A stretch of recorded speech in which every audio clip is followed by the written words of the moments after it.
Properties and applications of logarithms. Gerald reads an ad in the paper for a new bank in town. The bank is advertising continuously compounded savings accounts in an attempt to attract customers, but fails to mention the annual interest rate. Curious, he goes to the bank and is told by the account agent that if he were to invest, say, $5,000 in an account, his money would grow to $5,152.27 in a year's time. But strangely, the agent also refuses to divulge the yearly interest rate. So what rate is the bank offering? So continuously compounded interest, that is the formula. A of t is equal to PE to the RT. Well, we know that after 1 year's time, he will have this amount in his account, 5152.27, and he has to invest $5,000. The interest rate we don't know, and the time is 1. So 5152.27 is equal to 5,000 e to the r. Well, we need to get this e to the r by itself, so let's divide both sides by 5,000. This goes away. I have 5152.27 divided by 5,000 is equal to e to the r. Well, how do I get this r out of the exponent? I need to take the log of both sides, or I can just change it from exponential notation to logarithmic notation. So log base e of all this stuff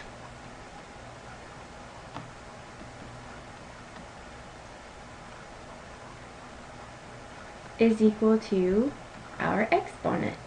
So once we calculate all of this, we'll know what the rate is. Don't forget, log base e is the same thing as the natural log.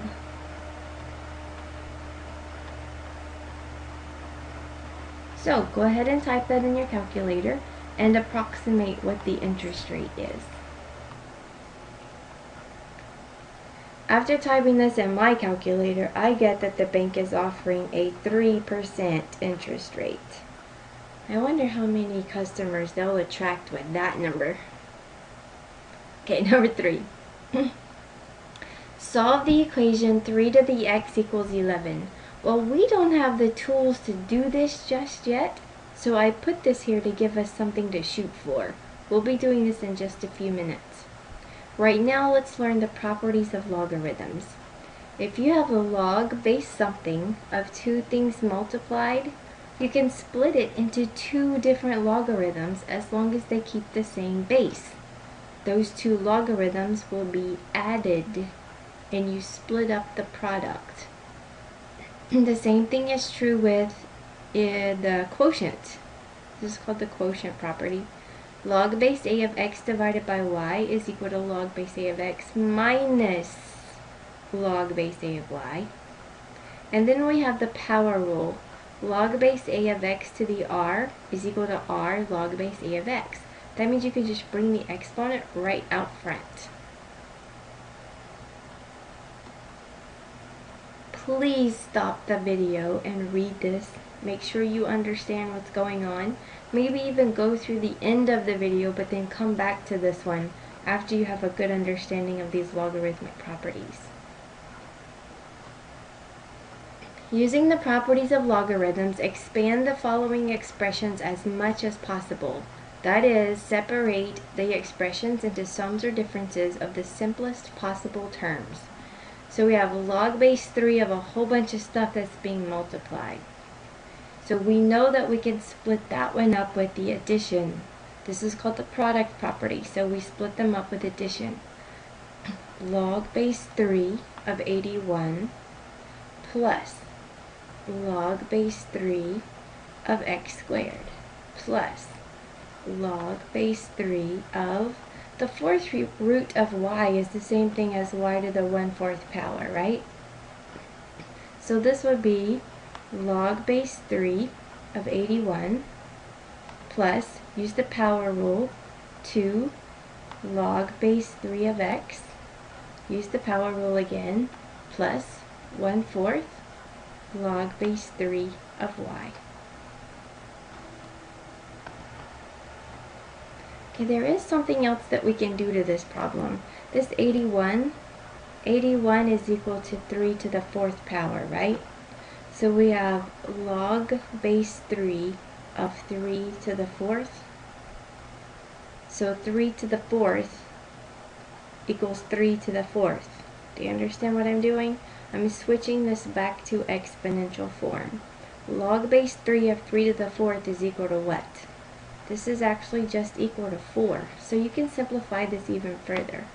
4 plus 2 log base 3 of x plus 1/4 log base 3 of y. This is in the simplest form possible. Okay, so how about b?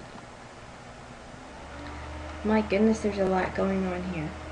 We have a square root, we have two things multiplied, then we have something that's being divided.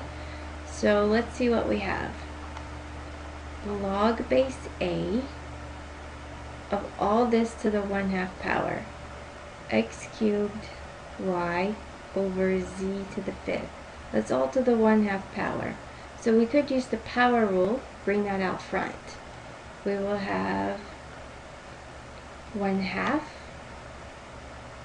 log base a of x cubed y over z to the 5th. So now we're going to have 1/2 times a whole bunch of stuff, because we're going to separate these with addition. Once we do that, we'll separate this from it with subtraction. Don't forget we can do the power rule, so we'll bring the power down as we go along. So 3 log base a of x plus log base a of y. Then we have minus because this is divided. So minus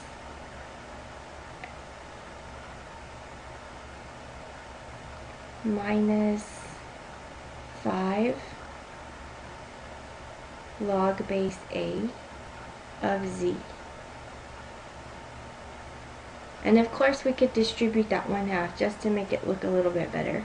So we'll have 3/2 log base a of x plus 1/2 log base a of y minus 5/2 log base a of z. Whew, that was a lot of work.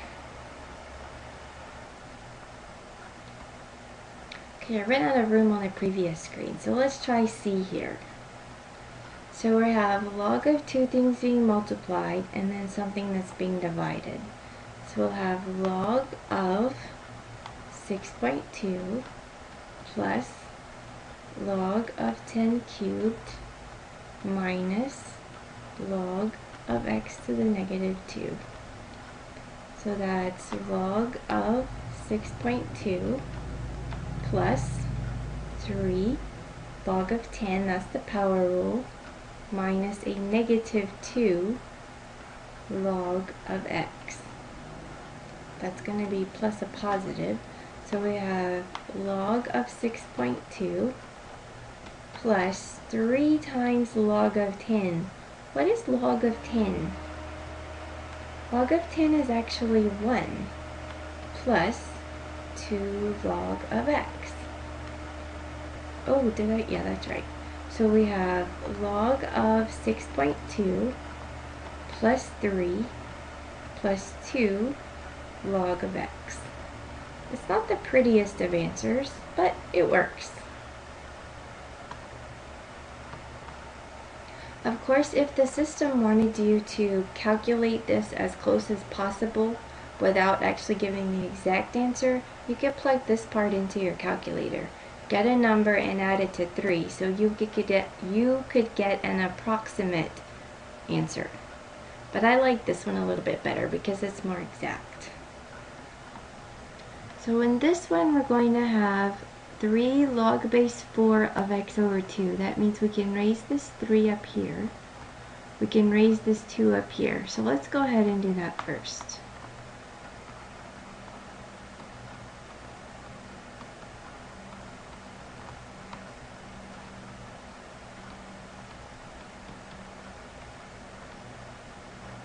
Now let's simplify that as much as possible. So log base 4 of x cubed over 8 minus log base 4 of 1 over y squared. Since these bases are the same and there's subtraction between them, we can divide the arguments. So we'll have log base 4 of x cubed over 8 over 1 over y squared. X cubed divided by 8 divided by 1 over y squared. That's x cubed over 8 times y squared over 1. So you have x cubed y squared over 8. So this will reduce to log base 4 of x cubed y squared all over 8.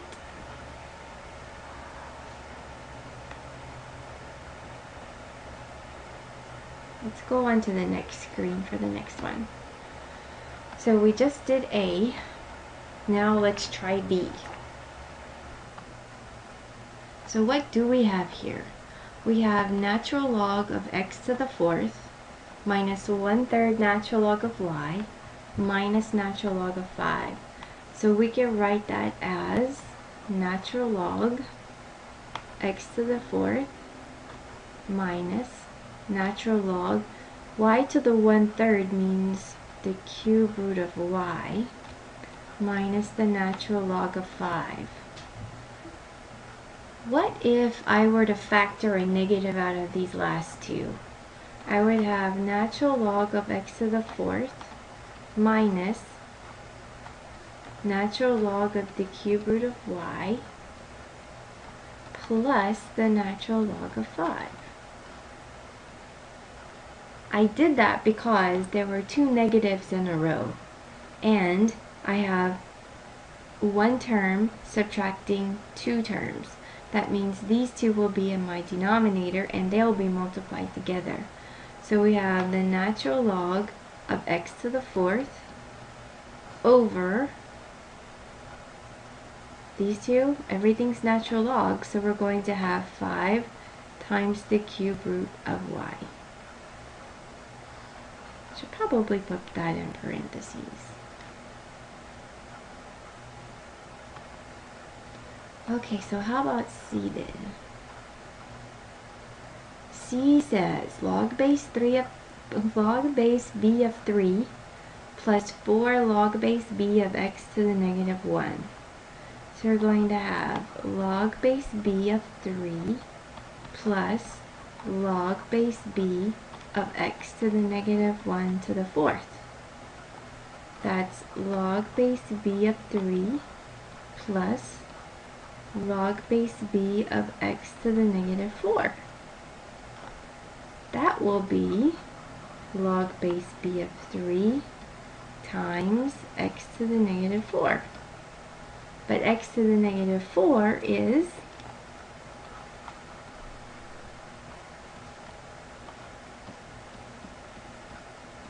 this.